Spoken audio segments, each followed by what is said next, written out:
Thank you very much, Lynette, and let me thank you first for a wonderful job cheering. I have actually been here for the last 2 hours and listening, and one of the things that these people assemblies require is a person who is capable of holding the assembly and cheering in a strong manner. And I think you have done a wonderful job. And of course, we are still having ahead of us the questions. I want to also say that I kept hearing about this young lady from St. George South. I heard from Dwight, I heard from Mackie, I heard from all kinds of people. And I really want to say, Dwight, that you undersold her, because what I heard this evening was easily one of the best political speeches that I've heard from a young person.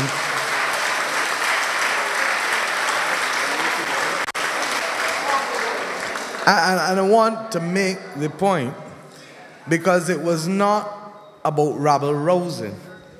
It was about the right content and passion that spoke to a sincerity of experience and a commitment of purpose that causes me to feel that the people of St. George have produced some of the best yet again for the people of Barbados. And of course, Dwight and Glenn did the double yet again for us. Dwight brought back to St. George with Glenn the unity of purpose that we had for so many years between Louis and Glenn in the representation of the people of St. George. And we trust and pray that the people of St. George now understand how much better it is when you get 2 for the price of 1 in each of the 2 constituencies. Mark is a St. George man, and I want to thank you, Mark, as I've thanked Anne Conde. You know, when we set out to do these people's assemblies, some people were nervous that we could attract people to speak on these platforms without the allegations being thrown at them. And I want, on this occasion, in saluting Mark and Conde, to publicly salute also Harry Russell, Ralph Taylor, Peter Lorry, Bishop Wilfred Wood, Harold Hoyt, and David Comijong, because these 4 people's assemblies have shown that this Barbados Labour Party is big enough, mature enough in its 75th year to accommodate all views, even if those views, as in the case of Harold, reflect a criticism on how we have done business at times. We take the criticism in the spirit in which it is given, but we recognize that this country can only be rebuilt not on the basis of 50% of the population, but on the basis of all people who are prepared to serve good causes and share perspectives on what has to be done. I also want to thank Avian. You know, I know Avian as a man talking on the ground and mobilizing, as Dwight said, and all about the place. But Avian, I think it did yourself a disservice too, because clearly there is a platform future for you across St. George. And I thank you also for your sincerity of experience.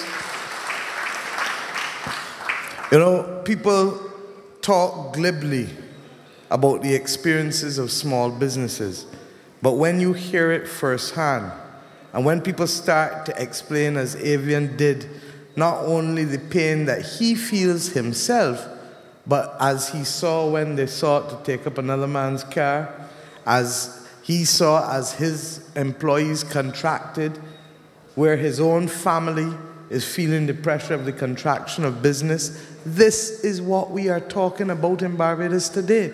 And this is the pain that this government glides over as it continues to carry the country down, down, down. And of course, Sir Louis Tell.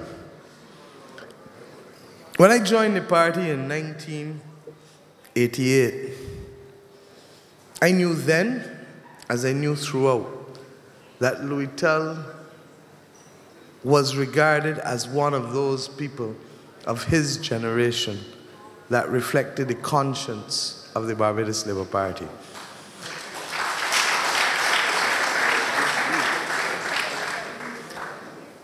And Louis' reference to philosophical moorings brought back memories, because I was in the parliamentary party and I was in National Council. On the many occasions, as some of you were, when you heard Louis make the cause that philosophy does not change.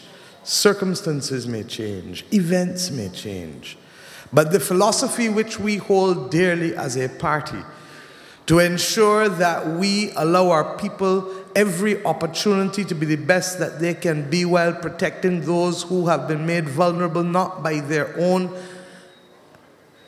actions, but by the circumstances in which they find themselves, by the structure of the society, by the failure of the country to open the windows and air the nation and allow people to be able to do for themselves. That philosophy which Grantley Adams fought for, and others, Freddie Miller in St. George, Mensia Cox, those who were not up front as MPs, but whose actions like yours were critical to the Labour Party being able to fight the good fight, such that in the first term of office, the conditions that endured to oppress workers in this country were dismantled one by one by one by one, so that the indignity that attached to people, with them not being able to conduct their lives with the belief that they could work and get a vacation, or that a person, they could object to a person coming and taking from their salary money without reference to whether they had enough left back to buy food for their family. Those were the things that Grantley Adams and others fought for, because they knew that the circumstances of people's birth should not determine their quality of life or their opportunities in this country. And it was the same Barbados Labour Party that expressed that philosophy when Louis, as Minister of Education, made it absolutely clear that no child should be put out of a school under 16 simply because of a governmental edict by a previous government. And that children had the right to be educated as much to the maximum of their ability. And as one of the first actions of a Barbados Labour Party government in straitened and difficult economic circumstances, 1976, I may only have been 10, but I listened to the radio and read the paper then. And I remember the 3-day weeks. I remember the sales tax. I remember all of the things that afflicted ordinary people. And as Louis said, who were the people that carried the burden again? The people at the bottom of the totem pole in this country. The MTW workers were the ones put on the 3-day week. Whose children was it that were put out from school under 16? But it was the philosophy of the Labour Party that caused them in making choices as to how government's money would be spent that saw us correct these wrong things that were happening in the country in 1976. And in 1994, same thing again. And the Labour Party did not make a bold and idle political promise when your salaries were cut in 1991. We said that as circumstances allow, we feel that those of you who carried the burden as public servants in this country, that we would make things right with you so long as this country was on its feet again and that we could afford to do so. And so said, so done, Owen Arthur ensured that your money was returned to you with the 8% pay cut. That money could have been spent by a minister of finance on a football tournament. That money could have been spent by a minister of finance on constituency councils. That money could have been spent by a minister of finance on consultants who remain protected tonight, as thousands of workers in this country start tomorrow morning with another uncertain week and future ahead of them. Worried as they put their head on their pillows tonight, will my name be on that list this week? And you know, the phrase, the list, is one that causes trepidation in this country. But what I want you to know is that there has to be something fundamentally wrong. And Louis, you have been in public affairs much longer than us, over 40 years. Do you know of any other circumstance where a prime minister has asked for a list of workers who are going home for a prime minister and a cabinet to review? It has to be improper. Do you know of any other circumstance in this country where the country has been told that the list of the people to go home must go to cabinet before the union gets it? Now, I can only hope that that was a misreport, a false speak, something.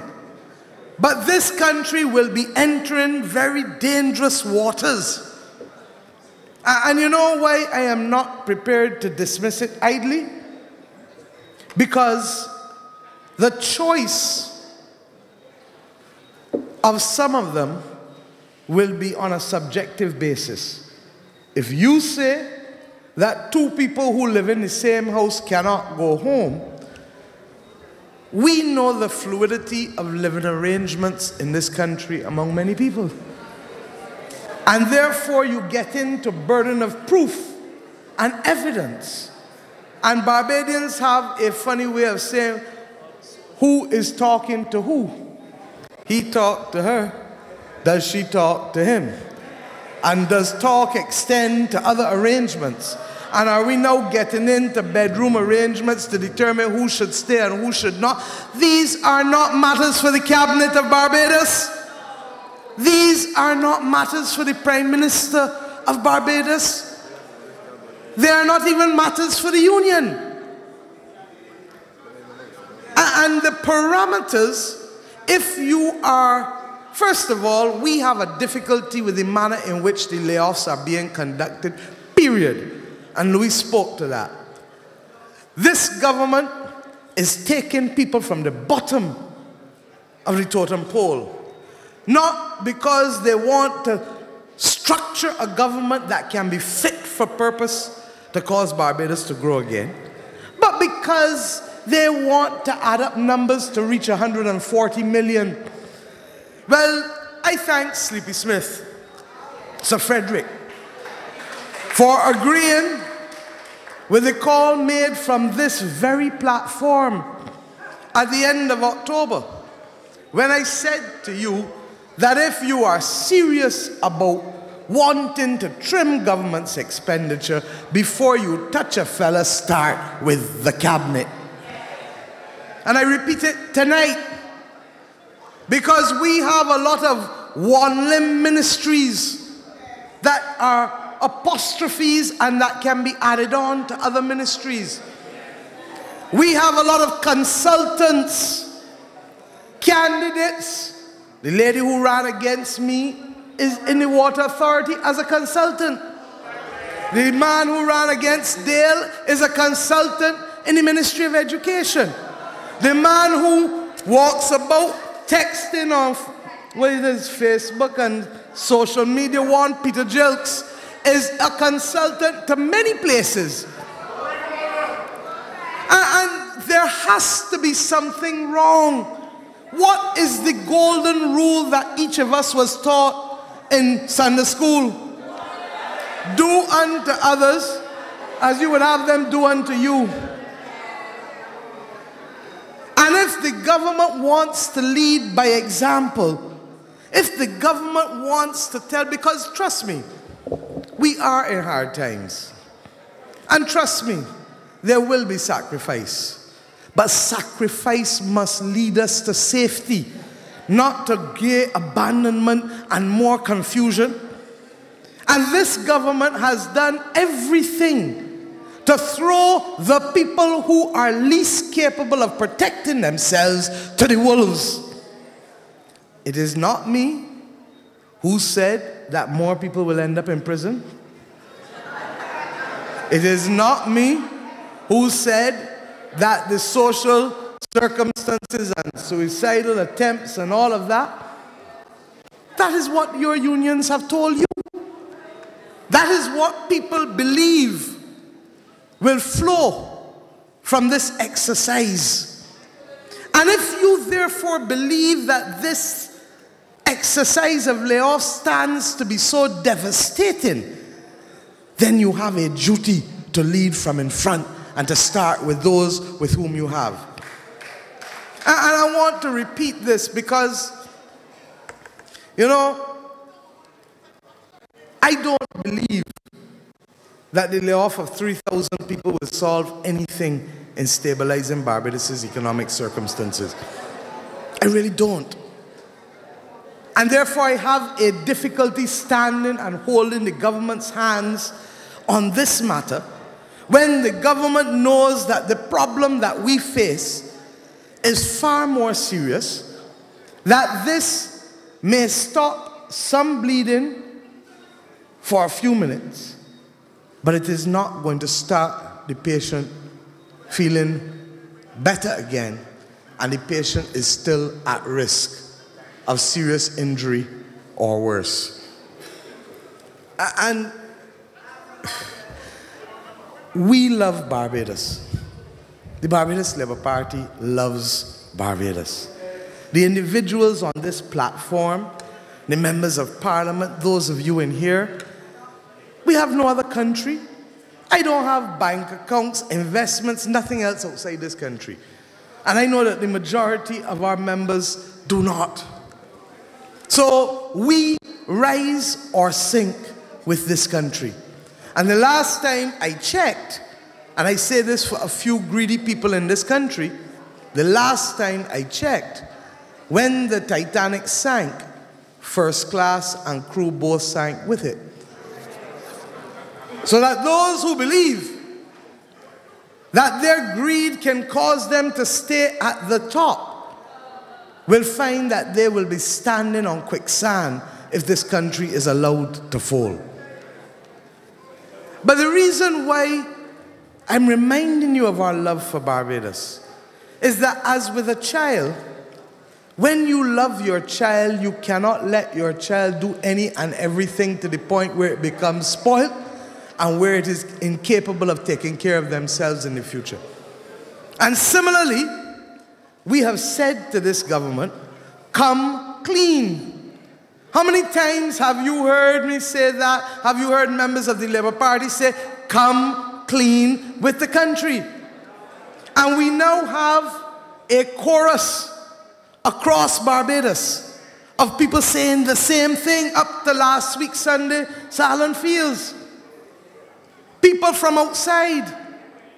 Because everybody knows that the one thing you can be certain of is the failure of this government to be frank with the people of this country and to walk us through the problems together as one. And the reason, again, I repeat this to you, is that we all know that what we are facing is untenable. In simple language, it cannot continue like this. You know, Sandiford said in '94, something had to give. Ordinary people are telling us something has to give. They cannot take 4 more years of this. You cannot take 4 more years and see your business still up. There are people who do not know how they are going to pay rent or mortgage if they rank among the 3,000 that will go home shortly. And this kind of callousness and confusion, Prime Minister one statement, Minister Finance one statement, this other minister another statement, is now causing people to panic even beyond that which is necessary. And I am therefore saying to you that we are reaching a point. Nobody must question the Barbados Labour Party's love for Barbados. We have been at pains not to cause confusion, not to cause economic disruption, not to do anything that will disrupt or cause panic among people. But we are equally concerned that the government's continued failure to come clean and the almost, let me say unfortunate for now, decision to locate the solution of government's problems in the layoff of 3,000 people, as if that is the panacea, is going to cause problems in this country when people realize that it will not get us to safety. The debate has been allowed to continue as if this is what is necessary.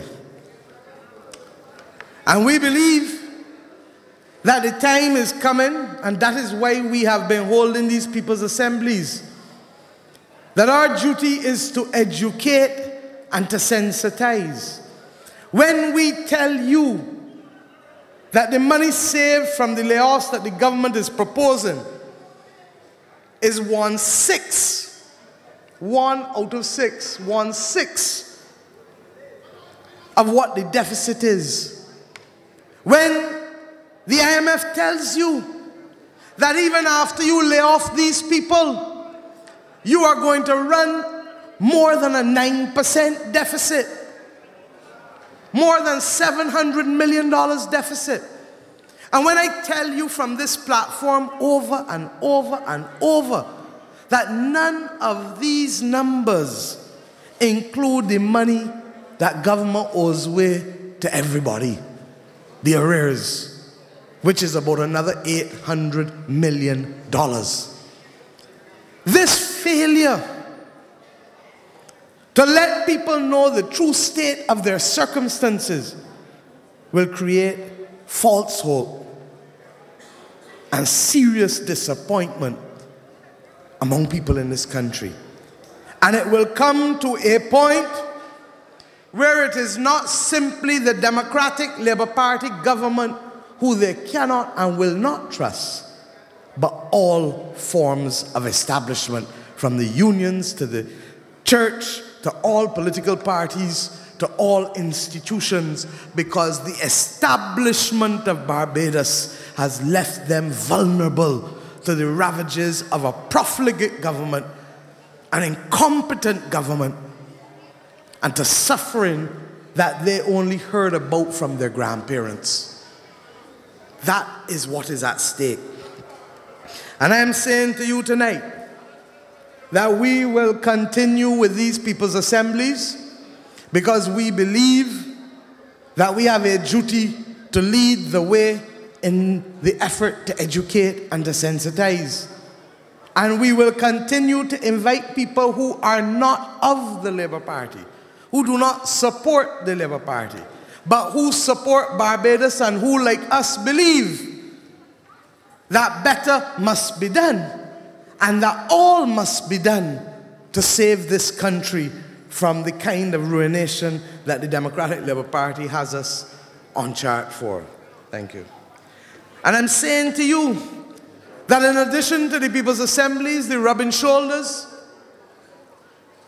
which allows us to go to people, not people come to us, so we can hear their concerns, hear their views.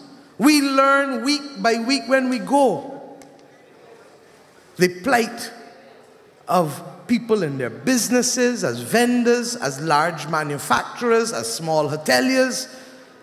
That's how we found out that government had not spent a single cent on the marketing of small hotels since 2010. Yet the number of people that are employed in small hotels in this country is huge. That is how we know what is happening to the vendors, those who had boutiques, who are now selling in the middle of Swan Street without cover. And police running them for doing nothing more than trying to sell legal goods to feed their families. That is how we knew about the plight of Roberts Manufacturing and the extent to which they have had a serious decline in revenue as a result of the decision to allow certain chicken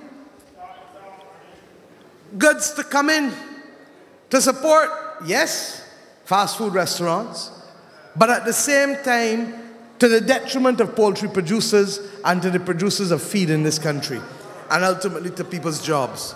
That is how we knew about the water sports operators and the vendors selling from up in Dover right down to Mullins. And the fact that a week sometimes would go by without them being able to get $100.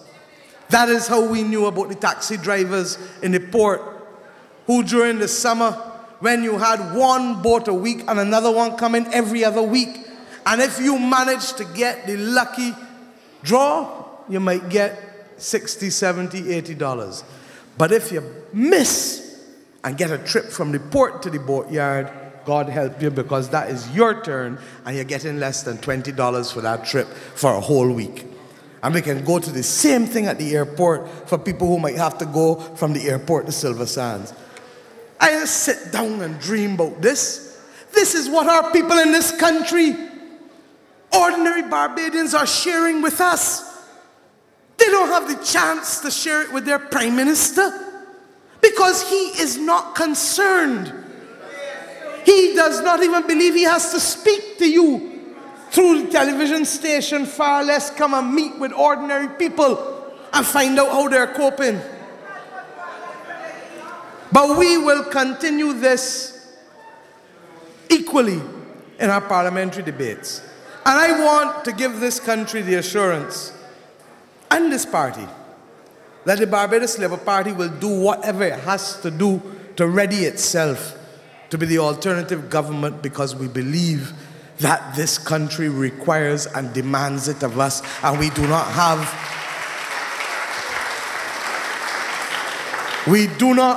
the luxury of any distraction to take us away from the people's business at this most critical juncture of our country's future. So that, comrades, you are part of it.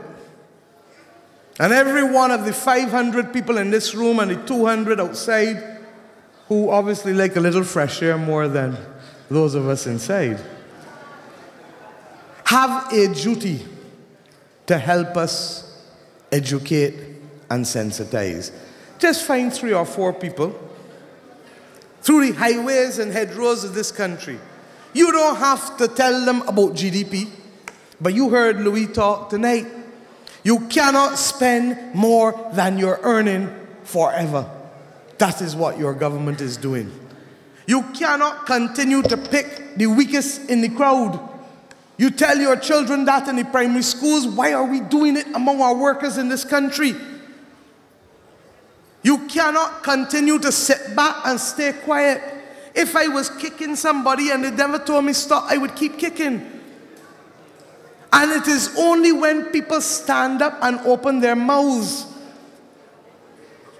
And opening your mouths is your right under the Constitution of Barbados, so it is entirely legal and constitutional for you to speak. Just as it is legal and constitutional for us to assemble here. But it is only when each of you this week find 3 to 5 people and educate and sensitize. And I ask you to raise your hand who will help me and help Dwight and help Glenn and help Cynthia and help all of us who will raise their hand to find 3 to 5 people this week and educate and sensitize. Because that, Ian, yours is going to be 30, not 3. That's where you put out your hand. That will be the only way. That will be the only way. I do not like talking all the time about difficult times ahead of us. I don't. But it is our reality. And if you ignore a cut on your toe as a diabetic, what happens? And if after you lose that toe and you still play the fool and it goes now to the foot, what happens? And if you ignore it and still play the fool and it moves from the foot to the knee, what happens? And when it reaches the hip, you can lose the leg or you can get sepsis and blood poisoning. Louis made the critical point. Our society is not yet gone. Our dollar is not gone. But do we wait till the burial rites are about to be applied to stand up for this country and for saving this country? Or do we do it now, when we know that even though difficult times lie ahead, we have what it takes to pull it back from the brink? We cannot do it alone. I can't do it alone. The Parliamentary Party can't do it alone. The Barbados Labour Party cannot do it alone. And indeed, we will soon find out that the Barbadian population will not be able to do it alone. We need the benefit of people's goodwill. We need the benefit of the doubt. But when you have a Minister of Finance who failed in a medium-term policy that he told the world about, then he failed in the revised medium term, then he failed in the budget of August last year, and then even in the December ministerial statement, the Prime Minister made sure that he failed this week again with the commitments he gave to the outside world. Every time he tells them he will do X, they can close their eyes and know that he will not do it. Now, is that the way you can inspire confidence from those who may have to help us as a people? Will not get the benefit of the doubt. And I ask you, therefore, help us. Because a time is coming soon when we, the Barbados Labour Party, will have to provide the opportunity for people to manifest their perspective and their displeasure. People tell us individually on the ground. But we recognize that people want the opportunity to manifest their displeasure at being tricked, at being lied to, at being betrayed. But more than any of those things, at being made the victim of absolute and abject incompetence and betrayal on the part of the government. It's one thing for a man to trick you. It's the next thing for you now to carry the burden through your being on the front line for his having tricked you, and you cannot now feed your family or pay your mortgage or your rent. And just as we did in 1951, when the forces of this country continued to oppress ordinary workers throughout St. George and St. Philip and Christchurch and St. Michael, the party turned to the Barbados Labour Party then. And we made the difference in easing their burden and setting us on a revolutionary path of social improvement that became the talk of developing countries across the world. And just as we did in 1976, when the mood of the country changed from gloom and doom and sales tax and 3-day weeks to a country that was building a new economy under Tom Adams and Louis Tell and Billy Miller and Henry Ford and Brees and John, such that we attained a level of economic development that kept us at the top of the Caribbean. And just as we did in 1994, coming out of serious structural adjustment in recent living memory for most of us, seeing some of our brothers and sisters taking a difficult step and going overseas because they couldn't make it. Seeing people move from their houses that they were renting and going back home, or houses that they had to sell because when the husband and the wife get in problems over money, house had to sell, house lost to both because nobody could afford to pay out the other. When we had a level of crime that remains still the highest period of property crime in this country's history since independence, we were able to wrestle it down to a third of what it was between 1991 and 1994. Just as the country turned to us on those occasions, I am satisfied that we will have to ready ourselves for the country to turn to us yet again.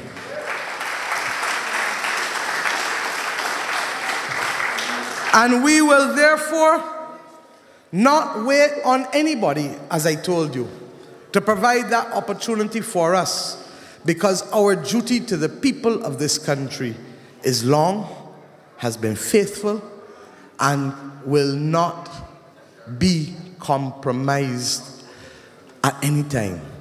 I can assure you, Louis, that the philosophical underpinnings that brought people together 75 years ago still hold this party and the people who belong to it firm and close in the conviction that our duty is to protect the people of this country and to give them the best opportunities they can get, irrespective of the circumstances and the times. And I tell you that whether others choose to join us or others choose to do their own thing, we will remain faithful to the people. But we will move and we will educate and we will sensitize 2-3 times a week in these people's assemblies, because we must allow people to appreciate the circumstances and the times within which they live. Help me, help me, help me. Sensitize, educate, but do not agitate. And I ask you to recognize that in the words of Gabby, if we do that across the length and breadth of Barbados, one day coming soon, this government will understand how the people feel, not by anything that will cause them to want to crack heads, but will understand that people whom you have educated and people whom you have said have the right of agency under our Constitution have the right to stand up and say, we do not like the direction in which our country is going and we want to do something about it. Good night and God bless.